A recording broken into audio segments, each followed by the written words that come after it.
Hello students, I am Shweta and welcome to my channel education hub. हम लोग class 6 का chapter number 12 ration proportion कर रहे हैं और प्रीवियस वीडियो में हमने कुछ इंपॉर्टेंट क्वेश्चन स्टार्ट किए थे, तो आज हम उसी के आगे के कुछ इंपॉर्टेंट क्वेश्चंस और करेंगे। तो स्टार्ट करते हैं question number 3 of ratio.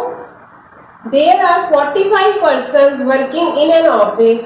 If the number of emails is 25 and the remaining are males, find the ratio of the number of females to the number of males। हमको given क्या है? हमको क्या गिवन है? Total person given है। हमें क्या given है? टोटल पर्सन गिवन है। कितने हैं? 45 है। और हमको क्या दिया है? If the number of females is 25 और फीमेल कितनी है? वो हमारी टोटल कितनी है? 25। और बाकी जो बच गए वो हमारे मेल्स है। तो रेशो किसकी निकालनी है? रेशो निकालनी है फीमेल्स की मेल्स के साथ। तो हमको मेल्स का गिवन नहीं है, तो हम मेल्स का कैसे निकालेंगे? क्योंकि हमें टोटल नंबर ऑफ वर्कर्स पता है, तो टोटल में से 25 बता दिया फीमेल्स है, तो जो बच गए हैं वो मेल्स है, यानी कि टोटल में से हम 25 माइनस कर देंगे तो मेल पर्सन निकल आएंगे। तो हम निकाल लेते हैं male person is equal to total person minus 25। तो आंसर कितना आ गया? 20। तो हमारे मेल कितने आ गए? 20 और फीमेल्स कितने आ गए? 25। तो जो फर्स्ट पार्ट है हमने ये निकाल लिया। अब फर्स्ट पार्ट में क्या है? The number of females to number of males, यानी कि पहले फीमेल्स फिर मेल्स। तो फीमेल्स कितनी है हमारी? तो रेशो क्या हो जाएगी? फीमेल्स कितनी है? 25 और मेल्स कितने हैं हमारे? 20। अब इसको हम सिंपलेस्ट फॉर्म में कन्वर्ट कर लेते हैं। 5 4 20, 5 5 25। तो रेशियो क्या आ गई हमारी फर्स्ट पार्ट की? 5:4। क्लियर? सेम है बी पार्ट, इसका जस्ट अपोजिट है। The number of males to the number of females, यानी कि पहले मेल्स लिखना है फिर फीमेल्स लिखना है। तो हम डायरेक्ट इसका आंसर लिख सकते हैं।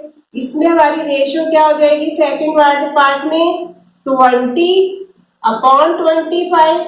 मेल पहले आया, फीमेल बाद में आया। इसको भी जब हमने काटा, जैसे हमने यहाँ किया, यहाँ आ जाएगा 4/5 और हमारा आंसर क्या आ जाएगा? 4:5। जस्ट इसका अपोजिट हो जाएगा।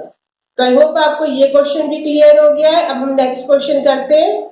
अब एक और डिफरेंट क्वेश्चन करके देखते हैं रेशियो का। क्वेश्चन में क्या बोला है? Give two equivalent ratio of 6:4। तो हम लोग इक्विवेलेंट के बारे में पहले पढ़ चुके हैं, इक्विवेलेंट फ्रैक्शंस हम लोग पढ़ चुके हैं, तो हम उसी के अकॉर्डिंग इस सवाल को करेंगे। सेम मेथड है जैसे फ्रैक्शन में लिखा करते थे। हमारे पास 6:4 है, तो 6:4 को हम 6/4 लिख सकते हैं। अब 6/4 के इक्विवेलेंट फ्रैक्शंस हम कैसे निकालते थे? मतलब कि अपॉन में जब फ्रैक्शंस होते थे हम इक्विवेलेंट फ्रैक्शन कैसे निकालते थे? सेम नंबर से ऊपर और नीचे मल्टीप्लाई करते जाते थे और हमारा इक्विवेलेंट फ्रैक्शन निकल आता। तो हमने इसके आगे सेम नंबर से क्या, हमने 2 से मल्टीप्लाई किया इसको, तो कितना आया? 12/8। तो हमारा दूसरा इक्विवेलेंट फ्रैक्शन क्या निकल आया? 12/8, यानी कि 12:8 हमारा 6:4 का इक्विवेलेंट फ्रैक्शन निकल आया। आई होप आपको ये कंसेप्ट क्लियर हो गया है। गिव टू इक्विवेलेंट, 2 निकालने हैं तो एक हमने निकाल लिया, चाहे इसको आप 3 से मल्टीप्लाई करो तो भी हमारा निकल आएगा, पर हम इसको भी कर सकते हैं। जैसे यहाँ पर 12/8 हमारा एक निकल के आया, इसी को अगर हम डिवाइड कर दें, मैंने आपको इक्विवेलेंट फ्रैक्शन मल्टीप्लाई करके भी सिखाए हैं और डिवाइड करके भी सिखाया है। तो हमने इसको क्या किया?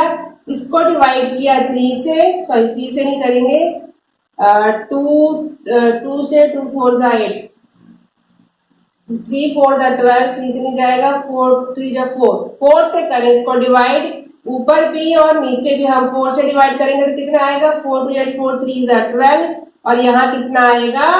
4 2 8। तो हम इसी का फ्रैक्शन निकाल के, मतलब इक्विवेलेंट फ्रैक्शन हम डिवाइड करके भी निकाल सकते हैं, मल्टीप्लाई करके भी निकाल सकते हैं। आप इसको 3 से मल्टीप्लाई कर दोगे, 4 से मल्टीप्लाई कर दोगे, दोनों तरफ सेम ऊपर न्यूमरेटर और डिनोमिनेटर में, तब भी आपका इक्विवेलेंट फ्रैक्शन निकल आएगा। और इसके बाद इसका आंसर कितना हो गया हमारा 3:2। तो हमारे दो इक्विवेलेंट फ्रैक्शंस क्या निकल आए 6:4 के 12:8 और 3:2। आप लोग इस बात का ध्यान रखो कि इक्विवेलेंट फ्रैक्शंस क्या होते हैं। Equivalent fractions means we have to multiply both numerator and denominator by same number. तो उसी अकॉर्डिंग हम इक्विवेलेंट फ्रैक्शन निकाल सकते हैं। तो आई होप आपको ये कंसेप्ट अच्छे से क्लियर हो गया है। Now we go to the next question. Next question काफी इंटरेस्टिंग है, थोड़ा सा डिफरेंट है प्रीवियस क्वेश्चन से। नेक्स्ट क्वेश्चन में क्या दिया, divide ₹60 in the ratio 1:2 between Kriti and Kiran. हमें क्या पता, हमारे पास ₹60 है और 60 रुपीज को कृति और किरण के बीच में डिवाइड करना है 1:2 की रेशियो में। मतलब हमें बताना है कि कितना अमाउंट कृति के पास आएगा और कितना अमाउंट किरण के पास आएगा। तो हम लोग स्टार्ट करते हैं इसको करना। ऐसे क्वेश्चन जब भी होते हैं तो हमको ये चीज पता होनी चाहिए, टू पार्ट्स हमारे कितने हैं, दो पार्ट में डिवाइड हो रहा है, एक वन पार्ट में डिवाइड हो रहा है और एक को वन पार्ट मिल रहा है और एक को दो हिस्से मिल रहे हैं, टू पार्ट मिल रहे हैं। तो टोटल पार्ट्स कितने हो गए। पहले हमने क्या करना है, इनको जब हमें ये पता है रेशियो में तो हम उसको ऐड कर लेते हैं। ऐड करके पता चल जाता है कि टोटल कितने पार्ट्स में वो चीज जो है डिवाइड हो रही है। तो ये रुपीस हमारे कितने पार्ट्स में डिवाइड हो रहे हैं, तो टोटल पार्ट्स कितने हो गए 1 + 2 दैट इज इक्वल टू 3। यानी कि जो टोटल डिवीजन है वो 3 पार्ट्स में हो रहा है हमारा 60 रुपीज का। उसका एक हिस्सा जो है वो हमारा जा रहा है कृति के पास और बाकी के 2 हिस्से जा रहे हैं हमारे किरण के पास। तो ऐसे क्वेश्चंस को करने के लिए हम लोग क्या करेंगे, ऐसे क्वेश्चंस को करने के लिए हम सीधे लिखेंगे कृतिस शेयर। कृतिस का शेयर कितना है, हमने फ्रैक्शन में सीखा हुआ है, टोटल नंबर हमारे कितने हो गए 3, तो 3 हमारा नीचे आ गए। कृति का शेयर कितना है, 1 वाला हिस्सा है, एक हिस्सा है, तो ये हो गया हमारा कृति का शेयर। और किसका निकालना है, 60 रुपीज का हाफ, यानी कि 60 रुपीज का 1/3 हमें निकालना है। तो 1/3 ऑफ 60 रुपीज, ऑफ ₹60 निकालेंगे और हमें पता है जब ऑफ लगा होता है तो हम क्या करते हैं 1/3 multiply by 60 that is equal to, ये कितना आ गया 3 2 6, यानी कि हमारा आंसर कितना आ गया 20 रुपीज। कृति के पास 60 में से सिर्फ 20 रुपीज है। तो जब भी हमें रेशियो दी होती है उससे हम एग्जैक्ट अमाउंट भी निकाल सकते हैं। ये क्वेश्चन थोड़ा सा प्रीवियस क्वेश्चन से डिफरेंट है और मुझे ये काफी इंपॉर्टेंट क्वेश्चन लगा। अब नेक्स्ट हम निकाल लेते हैं किरण शेयर। किरण शेयर, अब आप इसको देखो तो आप लोगों को लग ही रहा है कि 20 एक के पास है तो 60 में से 20 माइनस करेंगे 40 हमारा किरण का शेयर निकल आएगा। पर हम इसको इस मेथड से भी करके देखते हैं।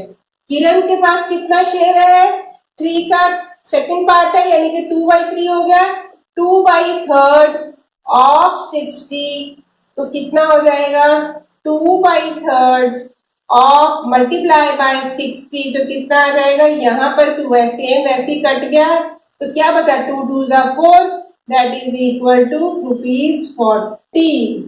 तो हमने कैसे निकाला, हमने इसको बाई दोनों का टोटल करके, टोटल पार्ट्स करके, हमने जैसे फ्रैक्शन में सीखा था टोटल नंबर ऑफ जो है इसमें रुपीस हमने शेयर जो है हमने नीचे लिखा और ऊपर कितना कितना दूसरे एक को मिला उसके अकॉर्डिंग उसको मल्टीप्लाई करके हमने अमाउंट निकाल लिया। तो कृति के पास थे 20 रुपीस उसके और किरण के पास आए ₹40। तो आई होप आपको ये क्वेश्चन अच्छे से क्लियर हो गए हैं। मुझे लगा काफी इंपॉर्टेंट क्वेश्चन है तो मैंने आपके साथ ये डिस्कस किए हैं। तो अब हम इसके आगे मिलेंगे नेक्स्ट वीडियो में। तो अगर आप मेरी वीडियो को देखते हो, पसंद करते हो तो उसको लाइक जरूर किया करो, अपने फ्रेंड्स के साथ शेयर किया करो, मेरे चैनल को भी सब्सक्राइब जरूर करना और अगर कोई कमेंट अच्छा हो और बुरा हो तो मुझे जरूर सेंड करना, मेरे जरूर उस पर कमेंट करना। तो मिलते हैं नेक्स्ट वीडियो में, तब तक के लिए बाय।